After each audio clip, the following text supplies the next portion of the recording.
ఫస్ట్‌లో అనుకున్నాము 10 నిమిషాల్లో కిలోమీటర్ నడవచ్చు, నిమిషంలో కిలోమీటర్ నడవచ్చని. కానీ నడుస్తుంటే తెలుస్తుంది. ఇంకా ఎగ్జాక్ట్‌గా 2 అవర్స్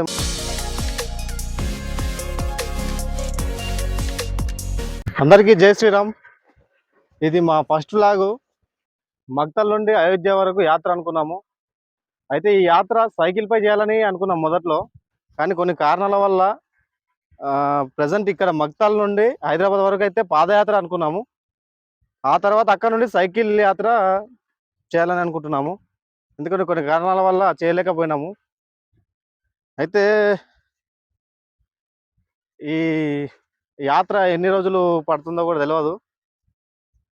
మ్యాక్సిమం డైలీ పాదయాత్ర అయితే హైదరాబాద్ వరకు చేరుకోవడానికి డైలీ 50 కిలోమీటర్లు అనుకున్నాము. కానీ ఎంతవరకు వెళ్ళగలుగుతామో తెలీదు. ఎందుకంటే ఇదే మా ఫస్ట్ వ్లాగ్.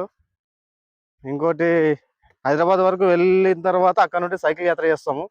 ఎందుకంటే మా సరౌండింగ్లో సైకిల్స్ అవైలబుల్ లేవన్నమాట. అయితే ఇంకోటి ఇప్పుడు మేము బుక్ చేసింది కూడా ఎలక్ట్రిక్ సైకిల్. అదే ఎందుకోసం తీసుకుంటున్నాము అనేది దాని రీజన్ ముందు ముందు వీడియోలో కూడా చెప్తాము. ఇంకోటి మా నాన్నగారు. అందరికీ జై శ్రీరామ్. జై శ్రీరామ్. జై శ్రీరామ్. అయితే యాత్ర అయితే ప్రారంభించాము. మక్తల్ నుండి హైదరాబాద్కి 3 days అనుకున్నాము. కానీ 3 days అవుతుందో 4 days అవుతుందో తెలియదు. డైలీ 50 కిలోమీటర్లు అనుకున్నా. మక్తల్ నుండి 160 కిలోమీటర్లు ఉంది హైదరాబాద్. చూద్దాం 3 days అవుతుందో 4 days అవుతుందో. మొత్తానికి అయితే ఇక్కడ నుండి పాదయాత్ర చేస్తున్నాము. చెప్పులు లేకుండా నడుస్తున్నాం ప్రజెంట్ అయితే. ముందు ముందు తీసుకోవాలని కూడా అనుకుంటున్నాం. ఎందుకంటే ఇబ్బంది జరిగేటట్టు అనిపిస్తుంది. ఎందుకంటే ఇప్పుడే 10 కిలోమీటర్లు కూడా నడవలేదు.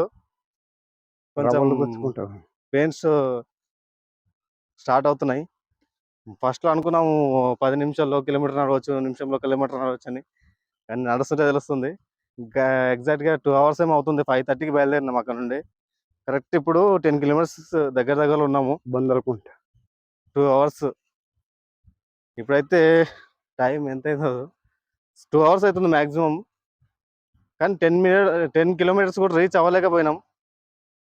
అయితే ఈ విధంగా 2 hours-కి 10 kilometers అనుకున్నా 50 kilometers 10 hours నడవాల్సి వస్తుంది. సరే ఇప్పుడు మార్నింగ్ 3 hours, ఈవినింగ్ 2 hours అయినా కవర్ చేసేద్దాం ఆ 50 kilometers. ఈ యాత్ర అయితే ఎన్ని రోజులు పడుతుందో తెలియదు. సరే చూద్దాం. మీ సపోర్ట్ కావాలి. ఇంకా ముందు ముందు చాలా విషయాలు మాట్లాడుకునేది ఉంది. ఆ అయోధ్య రాముని దర్శనం కూడా ఎలాంటి ఆటంకాలు లేకుండా జరగాలని కోరుకుంటున్నాము. అందుకు మీ ఆశీర్వాదాలు కూడా కావాలి. ఇంకా ఏమైనా విశేషాలు ఉంటే, కొన్ని కారణాలు కూడా ఎందుకు సైకిల్పై అనుకున్న యాత్ర పాదయాత్రగా మారింది, అదొకటి హైదరాబాద్ వరకు ఎందుకు అనే విషయాలు కూడా ముందు ముందు వీడియోలో మాట్లాడుకుందాం. మొత్తానికి పాదయాత్ర కూడా విఫలమైపోయి బైక్ లిఫ్ట్ నుండి ఆటోకి షిఫ్ట్ అయ్యి హైదరాబాద్ వరకు బస్సులో వెళ్ళిపోయాము. హైదరాబాద్ వచ్చిన 5 రోజుల తర్వాత ఆర్డర్ పెట్టిన సైకిల్ వచ్చిందని కూకట్పల్లి వరకు మెట్రోలో వెళ్ళాం. సో మొత్తానికి మన సైకిల్ అయితే వచ్చేసింది. అన్న వాళ్ళు అన్బాక్స్ చేస్తున్నారు. ఇటువైపు కనిపిస్తున్న అన్నగారి పేరు భరత్. ఈ అన్నగారు మాకు చాలా హెల్ప్ చేశారు. ఏ విషయంలో అనేది ముందు వీడియోలో మాట్లాడుతున్నాం. అంతలోపు మన సైకిల్ పూజ చేసేందుకు గౌలిగూడలో ఉన్న శ్రీ రామ్ మందిర్కి అయితే వచ్చేసాము.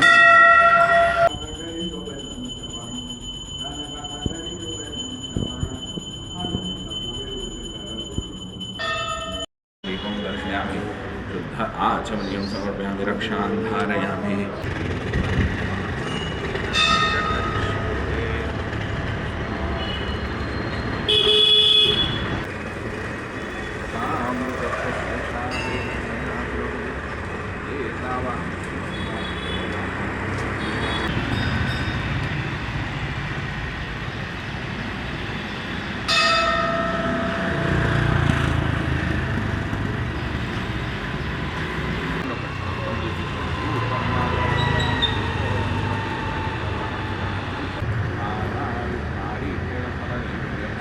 जय श्री राम.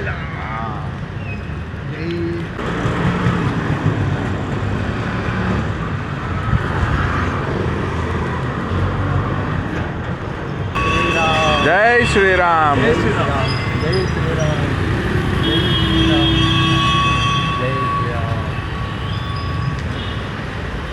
जय श्री राम. जय श्री राम. మొత్తానికి వాహన పూజ అయితే పూర్తయిపోయింది. హైదరాబాద్ నుండి అయోధ్య సైకిల్ యాత్ర ఎక్కడి నుండి మొదలు పెట్టామనేది నెక్స్ట్ వీడియోలో చూస్తాం. తప్పకుండా వీడియోలు ఫాలో అవుతూ ఉండండి. జై శ్రీరామ్.